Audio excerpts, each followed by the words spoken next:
5ನೇ ತರಗತಿಯ ಮಕ್ಕಳಿಂದ ಪಂಜರಶಾಲೆ ನಾಟಕ. ಬನ್ನಿ ಬನ್ನಿ ಮಧುಫಲ ತಿನ್ನಿ, ಬೇಗ ಹಾರಿ ಬನ್ನಿ.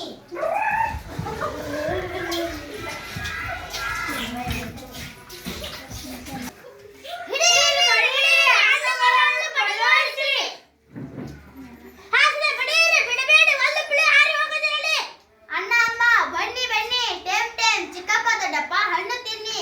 ಎಲ್ಲ ಹಣ್ಣು ನಮ್ದೇ ನಮ್ದೇ, ಎಲ್ಲ ಹಣ್ಣು ಟೇಮ್ ಟೇಮ್. ಹಣ್ಣುಗಳ ಇಲ್ಲ, ಎಲ್ಲ ಇದ್ದಾವೆ, ಹುಡುಕು ಹುಡುಕು. ಬನ್ನಿ ಬನ್ನಿ ಟೇಮ್ ಟೇಮ್. ಅಗ್ಗೋ ತೋಟಗಳ ಕೊನೆಗೂ ಸಿಕ್ಕ, ಹಿಡಿಯೋ ಬಡಿಯೋ. ರಾಜನ್ ತೋಟ ಹಾಳು ಮಾಡ್ತಿ, ದೊರೆ ತೋಟದ ಹಣ್ಣು ತಿಂತಿ. ಇವತ್ತಲ್ಲಿಗೆ ಕೋಳಿ ಪೂಜೆ, ಕಿತ್ತು ಬಿಡೋಣ ರೆಕ್ಕೆ ಪುಕ್ಕ. ಮೂರ್ಖನ ಮೂರ್ಖ ಗೆಳೆಯಪ್ಪ, ಹೆಡ್ಡರ ಹೆಡ್ಡ ತೊಳಗಪ್ಪ. ಗುರುತಿ ಇವತ್ತಲ್ಲಿಗೆ ಕತೆ ತಿನ್ನೋದು ನಿಲ್ಸಿ ಗಿಳಿಪಿಳೆ. ಗೊತ್ತೆಲ್ಲಿಗೆ ತೋಟ ಯಾರದು? ನಿಮ್ ತಾತಂದೆ, ನಿಮ್ಮ ಅಪ್ಪಂದೆ, ನಮ್ಮ ರಾಜಂದು. ಈ ಕಡೆ ಈ ಬರ ಹೂವು ಅಲ್ಲು, ನಮ್ಮ ರಾಜಂದು. ಎಂತ ರಾಜ ಗೊತ್ತೆಲ್ಲಿಗೆ? ರಾಜಾದಿ ರಾಜ, ಸಾವಿರ ಸಾವಿರ ಸೇನಾ ರಾಜ. ಬಂಡ್ರೋ ಬಂಡ್ರೋ, ನಮ್ಮದು ಹಣ್ಣು ಹಣ್ಣು ತಿನ್ನ, ಹಣ್ಣಿನ ತಿನ್ನೋ ಅನ್ನೋದೇ ಹಣ್ಣಿನ ತೋಟ. ಏ ಮರಿಪಿಳೆ, ರಾಜನ ಭಯ ಇಲ್ವ ನಿಂಗೆ? ರಾಜಂದು ಹೋಗ್ಲಿ, ನಮ್ಮ ಭಯನೂ ಇಲ್ಲೇನು? ಹೋಗ್ಲಿ ಕೋಲಿನ ಭಯ, ಹಿಡಿಯೋ ಬಲಿ ಹಾಕು. ಮಹಾಕರುಣಾಳು ಖಗಮೃಗ ಕೃಪಾಳು ಗಿಡಮರ ದಯಾಳು ವಿದ್ಯಾಸಂತ ಪ್ರಜ್ಞಾವಧಾನಿ ಕನಕನಕು ವಿದ್ಯಾದಾನಿ ಮಹಾವಾಚಾಳ ಪುರವರಾಧೀಶ್ವರ ರಾಜಾದಿರಾಜ ರಾಜ ಮಾರ್ತಾಂಡರು ದಯಮಾಡಿಸುತ್ತಿದ್ದಾರೆ. ಬೋಪರಾಕ್ ಬೋಪರಾಕ್ ಬೋಪರಾಕ್. ಇದೇನು ಓದರುತ್ತಿದೆ?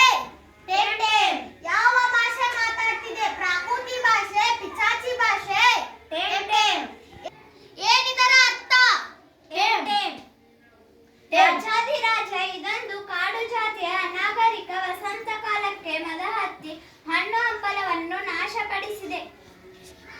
ಬರ್ತದೆ ಇಲ್ಲ, ಹಾಡು ಬರ್ತದೆ ಇಲ್ಲ, ಓದು ಬರ್ತದೆ ಇಲ್ಲ, ನೃತ್ಯ ಬರ್ತದೆ ಇಲ್ಲ, ತರ್ಕಶಾಸ್ತ್ರ ಪುರಾಣ ವ್ಯಾಕರಣ ಯಾವುದೂ ಬರುವುದಿಲ್ಲ. ಮತ್ತೇನು ಬರುತ್ತದೆ? ಜೀವನವೆಲ್ಲ ಏನು ಮಾಡುತ್ತದೆ? ಪ್ರಭು ಈ ಗಿಳಿ ಅರಣ್ಯವಾಸಿ, ನಿರಕ್ಷರ ಕುಕ್ಷಿ, ತೀರಾ ಅಸಂಸ್ಕೃತ, ಸಂಗೀತವಿಲ್ಲ, ನೃತ್ಯವಿಲ್ಲ, ಗದ್ಯ ಪದದ ಭೇದ ಗೊತ್ತಿಲ್ಲ, ಒಂದು ಎರಡರ ಮಗ್ಗಿ ಕೂಡ ಬರೋದಿಲ್ಲ. ಇದಕ್ಕೆ ಬರೋದು ಒಂದೇ, ಗಿಡ ಮರ ಹತ್ತಿ ಕೊಂಬೆ ಮುರಿದು ಉದುರಿಸೋದು. ಆಮೇಲೆ ಟೇಮ್ ಟೇಮ್. ಪಾಪ ಪಾಪ ಟೇಮ್ ಟೇಮ್. ಚೀಚಿ, ಬರೇ ಹಣ್ಣು ತಿನ್ನೋದೊಂದೇ ಗೊತ್ತೇ? ಮಹಾವಾಚಾಳ ನಗರದಂದು ಬಂದು ಹಣ್ಣು ತಿನ್ನೋದೊಂದೇ ಗೊತ್ತು. ಒಂದಿ ಮಾಗದರೆ. ಮಹಾಕರುಣಾಳು ಖಗಮೃಗ ಕೃಪಾಳು ಗಿಡಮರ ದಯಾಳು ವಿದ್ಯಾವಸಂತ ಪ್ರಜ್ಞಾವಧಾನಿ ಕನಕನಕು ವಿದ್ಯಾದಾನಿ ಮಹಾವಾಚಾಳ ಪುರವರಾಧೀಶ್ವರ. ಈ ಸಭ್ಯ ಸುಶಿಕ್ಷಿತ ನಾಗರಿಕ ರಾಜ್ಯದಲ್ಲಿ ಈ ಅನಾಗರಿಕ ಪಕ್ಷಿ ರಾಜ ತೋಟದಲ್ಲಿ ನಿರಕ್ಷರ ಕುಕ್ಷಿ. ಮತ್ತೆ ಇದಕ್ಕೆ ನೀವೇ ಸಾಕ್ಷಿ ಮಂತ್ರಿ. ಈ ಅಸಭ್ಯ ಪಕ್ಷಿಯನ್ನು ರಾಜಶಾಲೆಗೆ ಸೇರಿಸತಕ್ಕದ್ದು. ರಾಜಾಧ್ಯಾಪಕರಿಂದ ಇದಕ್ಕೆ ಶಿಕ್ಷಣ ಕೊಡಿಸಿ ಈ ಅನಾಗರಿಕ ಶುಕ ಪಕ್ಷಿಯ ಆದಿಮ ಪ್ರವೃತ್ತಿಗಳನ್ನು ಸುಧಾರಿಸಿ ಆಧುನಿಕ ಮಾಡತಕ್ಕದ್ದು. ಅಪ್ಪಣೆ ಪ್ರಭು. ಇದು ಸಭ್ಯತೆ ಕಲೆಯಲ್ಲಿ ಕಾಡುತನ ಮರೆಯಲ್ಲಿ ಶಾಸ್ತ್ರವಾಕ್ಯವನ್ನು ಕಲಿತು ತಾನು ಸುಸಂಸ್ಕೃತವಾಗಲಿ, ತಾನು ಸುಸಂಸ್ಕೃತನಾಗಿ ಕಾಡಿನ ಉಳಿದ ಶುಕ ಪಕ್ಷಿಗಳನ್ನು ಸಭ್ಯ ಮಾಡಲಿ. ಮಹಾರಾಜ ರಾಜ ಮಾವ, ನನ್ನೊಂದು ನಮ್ರ ನಿವೇದನೆ. ಇದನ್ನು ರಾಜಶಾಲೆಗೆ ಸೇರಿಸುವ ಮೊದಲು ಒಂದು ಮುಖ್ಯ ತಟ್ಟನ್ನು ಕೊಂಡಿಡಬೇಕು. ಇದರ ಅಸಭ್ಯತೆ ಮತ್ತು ಅವಿದ್ಯೆಯ ಮೂಲ ಕಾರಣವನ್ನು ಕೊಂಡಿಡಬೇಕು. ಹೀಗೆ ಹೇಳಿದರೆ ತಿನ್ನೋದೇನು, ಕುಡಿಯೋದೇನು, ಇದರ ಆವರಣ ಎಂಥದ್ದು, ಇದು ಇರೋದೆಲ್ಲಿ, ಹಾರೋದೆಲ್ಲಿ, ಇದರ ರೆಕ್ಕೆ ಪುಕ್ಕ, ಕೊಕ್ಕುಗಳ ಉದ್ದವೆಷ್ಟು, ಭಾರವೆಷ್ಟು, ಈ ಅಂಶಗಳ ಬಗ್ಗೆ ತೀರ ಶೋಧನೆ ನಡೆಯಬೇಕು. ಪ್ರಭು ಯುವರಾಜ ಅಳಿಯ ದೇವರು ಮಹಾಪ್ರತಿಭಾಶಾಲಿಗಳು, ದೇಶಕೋಶ ಸುತ್ತಿ ಬಂದವರು.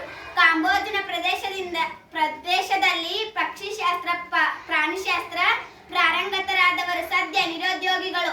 ಇದಕ್ಕೆ ನಂದು ಒಂದು ವಿನಂತಿ, ಸುಖ ಶಿಕ್ಷಣದ ಭಾರವನ್ನು ಅಳಿಯ ರಾಜರಿಗೆ ವಹಿಸಿ ಬಿಡಬಹುದು. ವಿನಂತಿಯನ್ನು ಸ್ವೀಕರಿಸಿದ್ದೇವೆ ಅಳಿಯ ರಾಜ. ಇಂದಿನಿಂದ ನೀನು ಸುಖ ಶಿಕ್ಷಣದ ಮಂತ್ರಿ.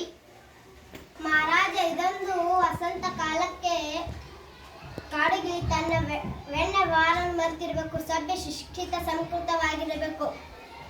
ಇದಕ್ಕಾಗಿ ನಮ್ಮ ವಿಶ್ವವಿದ್ಯಾಲಯದಲ್ಲಿ ಒಂದು ಶುಕ ಅಧ್ಯಯನ ಸಂಸ್ಥೆಯನ್ನು ಸ್ಥಾಪಿಸಬೇಕು.